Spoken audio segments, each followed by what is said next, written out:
Hi guys, this is Leo And you know, and Nicolina. Nicolina, and we're here to share a little bit of what we went through this past 3 months. 3 months, more specifically mid-December to mid-January. Um, I think we can say it was the hardest time, hardest season we've had in our lives together as a Yeah. family. Uh, I want to start with it's a happy ending story. Yes. Um, So don't but worry. it was tough. It was tough. So It started out really good. yeah. So JJ Was our born. baby boy was born December 12th. Everything went fine. Mhm. Everything just as normal as it can be. Then Except for COVID meant that no visitors were allowed in the hospital. Yeah. Leo was the only one allowed to be there yeah, I when he was was born. So happy to be there. But we got home. So JJ was born on a Saturday morning. We got Mhm. home Monday afternoon. Happy to be home. Happy to see Luca and JJ and not a lot of sleep and adjusting to from one toddler to a toddler and a baby. Cold, COVID, not a lot of people around. man, Weird season, but just celebrating, enjoying our baby boy and having a good season, good time. Then 3 days later, yeah. we got a call from the hospital saying his metabolic test was off. So they do a bunch of newborn screenings every Right. time you have a kid, and they send it off to the State Department to labs to like test them to see if there's anything off or any markers Yeah. for like a ton of different everything. So that changed everything. I said, hey, we just need to test him, but it's all good. Nothing's confirmed. I was like, well, yeah, right. We'll be just fine. Yeah. And obviously we were concerned. So they actually there's more to the story, but we ended up going to Lurie's Hospital, Children's Hospital, downtown Chicago, in the middle of winter. Our 4-day baby boy had to go through blood tests, and they can find the vein, and it was just painful to see. So they had a bunch of tests done, and they told us his protein processing in his body was off, and that could lead to a number of diseases, and some of them minor, some of them very serious, and a lifelong condition. Yeah. So it was very scary.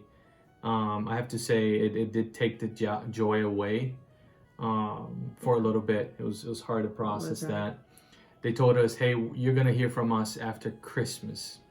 Okay, so we tried as much as we could to enjoy Christmas, and Christmas was so weird. again, and alone and cold, and we had a friend over, which was nice. But then on the 26th, we get a call from a different department, and we thought it would be the results that we had been praying for and hoping that it would be good. No, it was a different department saying that he was flagged for CF, which is cystic fibrosis.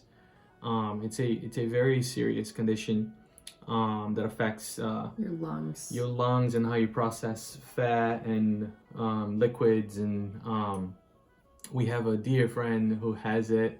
We love him and his family, and so we know it's serious. It does affect your life significantly, and there's your life expectancy is shortened, and obviously financially it's difficult.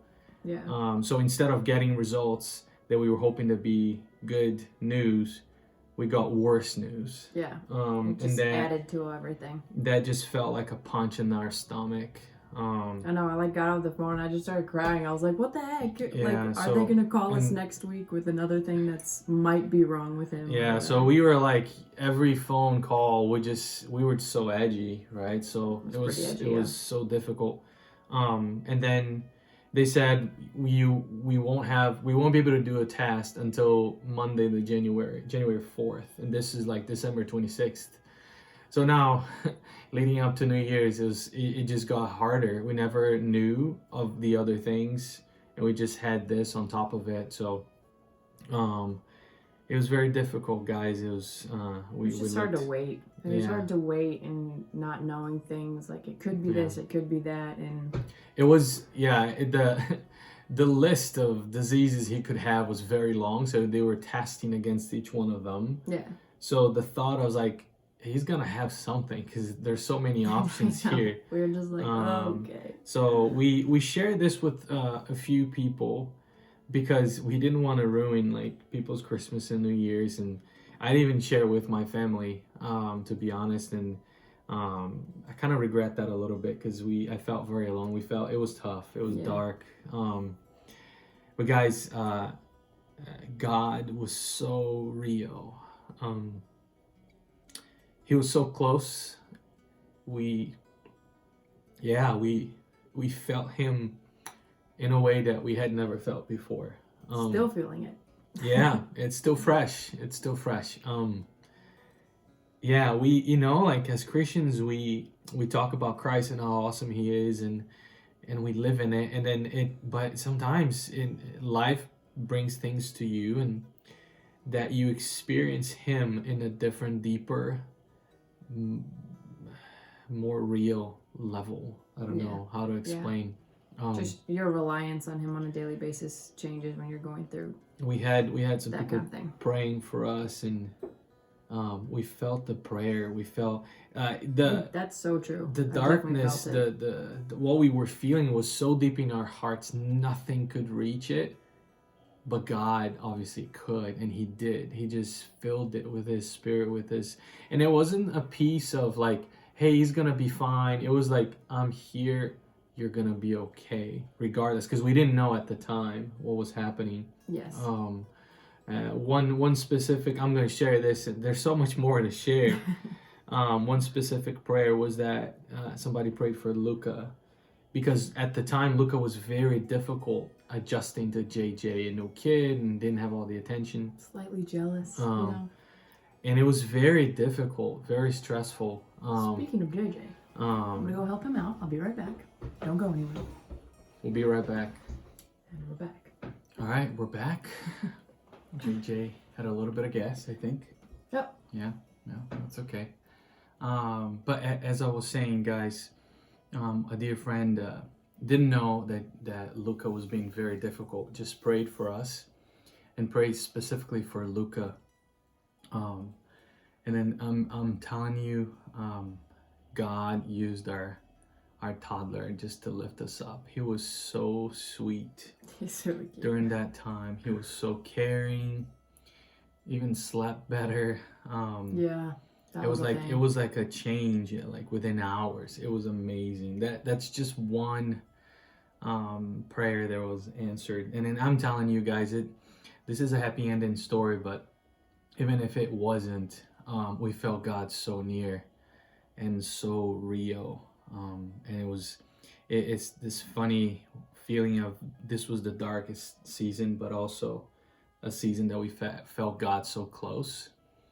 And that really, at the end of the day, that's all that matters. Yeah, and it made us closer too. I think it like kind of deepened our marriage and deepened our walk with the Lord. And so it's so true when people talk about growing closer to the Lord, actually grows you closer as a couple. And I felt that too, just because we were I don't know, we were feeling something that only we two were going to go through. Only we were going to have those kind of emotions towards our kid. Right.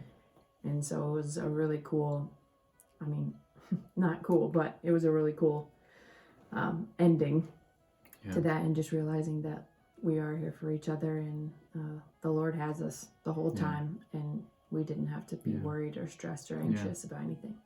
So on January 4th, we went downtown to the test for CF, cystic fibrosis. That came negative, which was a blessing. Yeah.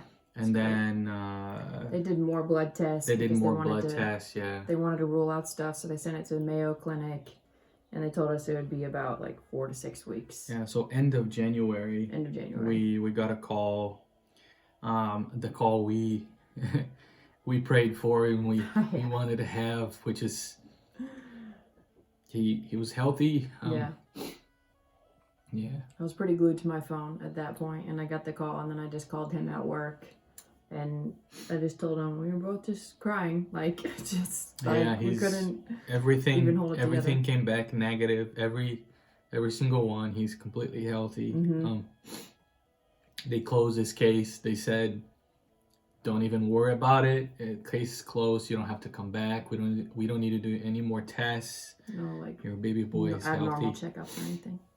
Right. So It was, yeah. So oh, best news. so our prayer was answered. God is so cool that he answered. He gave us that. Um, and I kept telling Nicole, I was like, no matter what happened, God is still God. God is still good. He still cares. And at the end of the day, he has a special place reserved for his children, no matter what happens. So it's a happy ending story. We grew older for sure during the season. Yes, And I have more gray hairs, not so sleeping, and all so of that. thankful for all the friends and family who are here for us and for your support and for your prayers. And I actually have to ask for forgiveness because we didn't share this when it was happening, but we thought we just didn't want to ruin people's holidays and everything, but that was not right. So we promise you guys to share Yes. if things happen in the future, so Yeah, you can be for praying sure. for us too. But I wanted to encourage you guys. Our God is real.